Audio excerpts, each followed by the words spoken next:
Hello everyone, welcome to Suyasamayal. இன்னைக்கு நம்ம சேனல்ல 3 பொருட்களை கொண்டு எப்படி ஈஸியா ஒரு கேக் ரெசிபி பண்றதுன்னு பார்க்க போறோம். வாங்க வீடியோக்குள்ள போலாம்.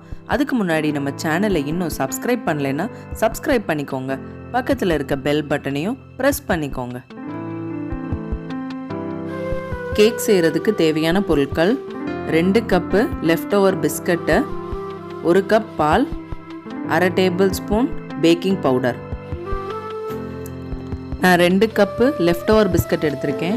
எந்த பிஸ்கட் வேணால் எடுத்துக்கலாம். எங்கள் வீட்டில் மீதமான இந்த போர்பன் பிஸ்கட், ட்ரீட் பிஸ்கட் இதெல்லாம் நான் எடுத்திருக்கேன். உங்களுக்கு எந்த பிஸ்கட் இருக்கோ அதை எடுத்துக்கோங்க. அதை எல்லாத்தையும் நம்ம உடச்சி ஃபஸ்ட்டு ஒரு மிக்ஸி ஜாரில் போட்டுடலாம். இது எல்லாத்தையும் நம்ம பவுடர் இப்போது நம்ம இதோட 1 கப்பு காய்ச்சி ஆற வச்ச பாலை ஆட் பண்ணிக்கலாம். அதையும் ஆட் பண்ணியாச்சு. அதுக்கப்புறம் நான் 1/2 டேபிள் ஸ்பூன் பேக்கிங் பவுடர் போடுறேன். நீங்கள் பேக்கிங் பவுடர் இல்லைன்னா பேக்கிங் சோடா கூட போட்டுக்கலாம். இப்போ இது எல்லாத்தையும் நம்ம என்ன பண்ணிடலாம், நல்லா அரைச்சிட்டு வந்துடலாம். இப்போ இதை நல்லா அரைச்சி எடுத்துகிட்டு வந்தாச்சு. இந்த மிக்சர் நல்லா ரெடி ஆயிடுச்சு.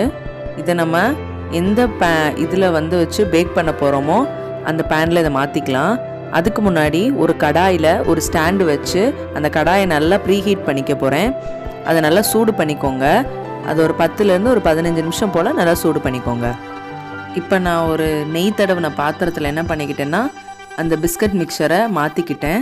இதை மாற்றிட்டு இது மேலே கொஞ்சோண்டு நான் முந்திரி பருப்பை நல்லா பொடி பொடியாக சாப் பண்ணி அதை நான் அது மேலே போட்டிருக்கேன். நம்ம நல்லா சூடு பண்ணோம்ல ஒரு கடாய் பாத்திரம், அதில் என்ன பண்ணியிருக்கேன்னா அந்த பிஸ்கட் மிக்சர் ஊற்றி வச்சுருக்க பாத்திரத்தை உள்ளே வச்சுருக்கேன். அந்த ஸ்டாண்டு மேலே வச்சு அதை நல்லா ஒரு மூடி போட்டு மூடி வச்சுக்கோங்க.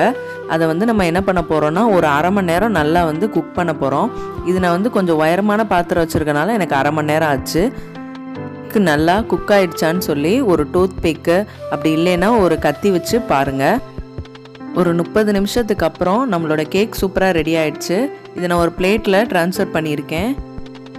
இதை கொஞ்சம் மேலே முந்திரி பருப்பு பாதாம் வச்சு லைட்டாக டெக்கரேட் பண்ணியிருக்கேன்.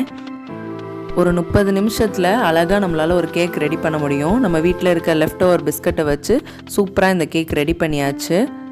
டெக்கரேட் பண்ணுறதுக்கு என்ன வேணால் நீங்கள் யூஸ் பண்ணிக்கலாம். சாக்லேட் ஸ்ப்ரெட்டு கூட யூஸ் பண்ணிக்கலாம், அது கூட நல்லாயிருக்கும்.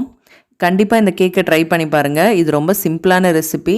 ட்ரை பண்ணிவிட்டு எப்படி இருந்துச்சுன்னு கீழே கமெண்ட்ஸில் சொல்லுங்கள். சுய சமையலுக்கு இன்னும் சப்ஸ்கிரைப் பண்ணலைன்னா சப்ஸ்கிரைப் பண்ணிக்கோங்க. பக்கத்தில் இருக்க பெல் பட்டனையும் ப்ரெஸ் பண்ணிக்கோங்க. அப்போனா தான் நாங்கள் போடுற எல்லா புது வீடியோஸும் உங்களுக்கு அப்டேட்டில் வரும். லைக் பண்ணுங்கள், ஷேர் பண்ணுங்கள். இது உங்கள் ஃப்ரெண்ட்ஸ் அண்ட் ஃபேமிலிஸோட ஷேர் பண்ணிக்கோங்க. தேங்க்யூ. தேங்க்ஸ் ஃபார் வாட்சிங்.